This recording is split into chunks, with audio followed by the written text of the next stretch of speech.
जहां एक बार इस बार फिर से बात हो रही है बजट को लेकर। मिडिल क्लास को तो बहुत सारी चीज़ें मिली, लेकिन डिफेंस सेक्टर में क्या हुआ है जानेंगे क्या हुआ है यहाँ पर। तो वहीं दूसरी तरफ भारत भी अपना एंटी स्टील्थ रडार ला रहा है सामने। जियोपॉलिटिक्स में बहुत कुछ चल रहा है, हमेशा की तरह जानने को मिलेगा बहुत कुछ। आइए जानते हैं इन खबरों को विस्तार से। केंद्र की मोदी सरकार ने आम बजट 2025 में आम आदमी को बड़ा सरप्राइज दिया है। वित्त मंत्री निर्मला सीतारमण ने बजट पेश करते हुए इनकम टैक्स स्लैब को लेकर बड़ा ऐलान किया। अब देश में 12 लाख रुपए की कमाई पर कोई इनकम टैक्स नहीं देना होगा। सरकार के इस फैसले ने सबको चौंका दिया है। बजट से पहले माना जा रहा था कि सरकार मिडिल क्लास के लिए राहत दे सकती है, लेकिन यह नहीं सोचा था कि राहत इतनी बड़ी होगी। शनिवार को लोकसभा में वित्त मंत्री निर्मला सीतारमण ने आम बजट 2025 को पेश किया और इस दौरान उन्होंने कई बड़े ऐलान किए। वित्त मंत्री ने बताया कि सरकार अगले सप्ताह नए इनकम टैक्स बिल लेकर आ रही है। इसके साथ ही मोदी सरकार ने मिडिल क्लास को राहत देते हुए इनकम टैक्स स्लैब में बड़ा बदलाव किया है। 12 लाख रुपए तक कमाई पर कोई इनकम टैक्स नहीं लगेगा, यानी कि अब जो रेंज हो गया है वो रेंज हो गया है 0 से 4 लाख की आय तक 0 टैक्स, 4 से 8 लाख तक की आय तक 5% टैक्स, 8 से 12 10%,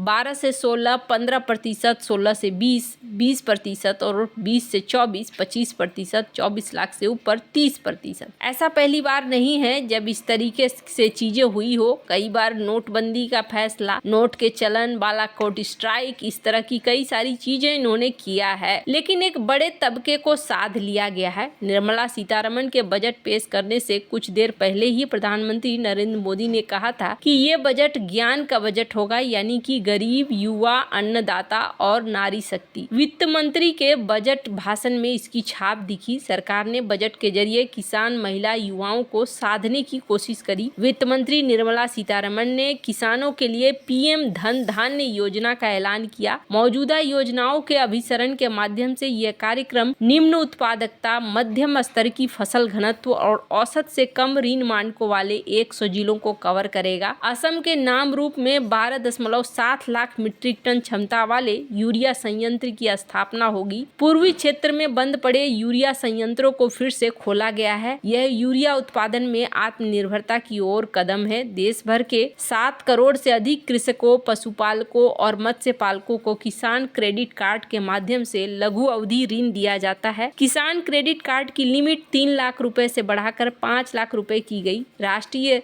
खाद्य प्रौद्योगिकी उद्यमिता और प्रबंधन संस्थान बिहार में स्थापित किया जाएगा, जो किसानों की उत्पाद की गुणवत्ता बढ़ाकर उनकी आय में बढ़ोतरी करेगा। मखाना के उत्पादन, प्रसंस्करण, मूल्य संवर्धन और विपणन में सुधार के लिए बिहार में मखाना बोर्ड की स्थापना की जाएगी। ये भी देखने को मिला। युवाओं के लिए भी 23 आईआईटी में 1,35,000 स्टूडेंट होंगे। आईआईटी पटना का विस्तार होगा। मेडिकल एजुकेशन में 5 साल में 75,000 सीटें बढ़ाने की बात हुई। 5 आईआईटी से अतिरिक्त बुनियादी ढांचा तैयार किया जाएगा। आईआईटी पटना का विस्तार किया जाएगा। यहाँ पर सब कुछ तो देखने को मिला, लेकिन एक चीज और यहाँ पर देखने को मिल रही है कि डिफेंस बजट, इस डिफेंस बजट को लेकर कहा जा रहा है कि भारत का डिफेंस बजट क्या इस लेवल का है कि वो फिर चाइना और बाकी दिग्गजों का मुकाबला कर सके। डिफेंस बजट को लेकर अभी भी चर्चा चल रहा है कि डिफेंस बजट कुछ ही बढ़ाया गया है, बहुत ज्यादा नहीं बढ़ाया गया है। वित्त मंत्री निर्मला सीतारमण ने मोदी सरकार के तीसरे कार्यकाल का दूसरा बजट पेश कर दिया है। बजट 2025 में रक्षा मद में 6,81,000 करोड़ रुपए आवंटित किए गए हैं। पिछले बजट के मुकाबले में इसमें मामूली बढ़ोतरी हुई है। शनिवार को घोषित बजट में वित्त मंत्री ने 6,81,210 करोड़ रुपए आवंटित किए हैं। पिछले साल यह आंकड़ा 6,21,000 करोड़ रुपए था। बजट में कुल रक्षागत पूंजीगत व्यय 1,92,000 करोड़ निर्धारित किया गया है। इसमें राजस्व व्यय 4,88,000 करोड़ रुपए, जिसमें पेंशन के लिए 1,60,000 करोड़ रुपए शामिल शामिल है। विमान और एरो इंजन के लिए 48,000 करोड़ रुपए निर्धारित किए गए हैं। नौसेना बेड़े के लिए 24,000 करोड़ रुपए और अन्य उपकरणों की खरीद के लिए 63,000 करोड़ रुपए की राशि दी गई है। सरकार ने 2024-25 के लिए रक्षा बजट का हिस्सा 2023-24 में 4,55,897 करोड़ रुपए से घटाकर 4,54,773 करोड़ रुपए कर दिया है, जबकि 2023 में अनुमानित 4,32,000 करोड़ रुपए था। ये चार चीजें देखने को मिली है। डिफेंस बजट में कुछ खासा बदलाव नहीं किया गया है। चीन का डिफेंस बजट हमसे बहुत ज्यादा है। रक्षा खर्च की जो रिपोर्ट है उसके अनुसार टॉप 10 देशों में 83 बिलियन डॉलर्स के साथ खर्च के साथ भारत चौथे नंबर पर है। चाइना के रक्षा खर्च की बात करें तो 296 बिलियन डॉलर के साथ चाइना दूसरे नंबर पर है। भारत के रक्षा बजट चीन के रक्षा बजट से 1/3 से भी कम है। ऐसे में भारत को इस दिशा में भी ध्यान देने की जरूरत है। खैर, जहां एक तरफ ये सब कुछ चल रहा है, वहीं दूसरी तरफ स्क्रीन पर कुछ तस्वीरें देख रहे हैं। देखने से तो ऐसा लगेगा कि कोई साधारण सा काम हो रहा है,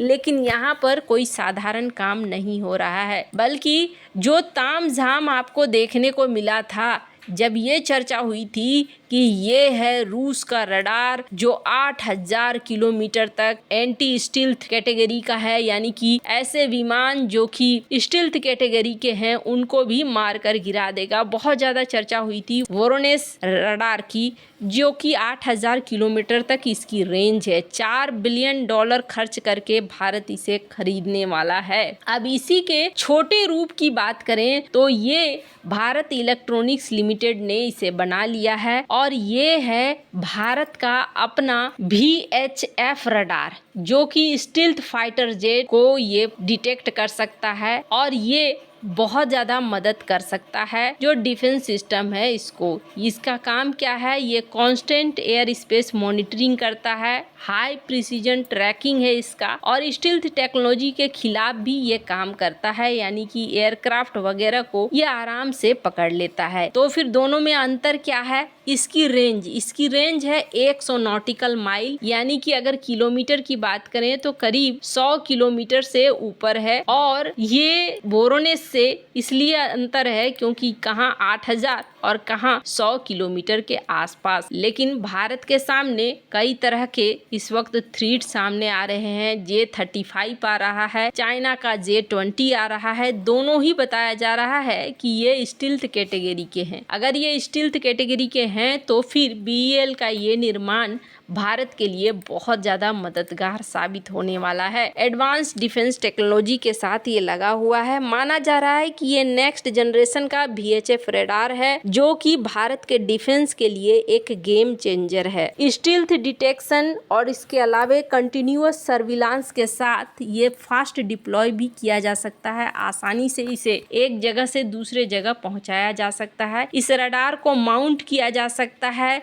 व्हीकल्स में, और व्हीकल्स से ये कहीं से भी कहीं पहुंचाए जा सकते हैं। तो हर तरीके से, हर दृष्टिकोण से ये भारत के लिए बहुत बढ़िया है। इसे ऑफिशियली कब लॉन्च किया गया? इसे ऑफिशियली जनवरी 29, 2025 यानी पिछले महीने के 29 तारीख को गाजियाबाद से इसे लॉन्च किया गया, जो कि कटिंग एज सिस्टम है, जो कि सर्विलांस और सिक्योरिटी को बहुत बढ़िया से बढ़ाता है। वैसे आपको क्या लगता है इन सब मामले में? आपकी क्या राय है? कमेंट कर जरूर बताएं। जल्द मिलते हैं अगले वीडियो में नई खबर के साथ।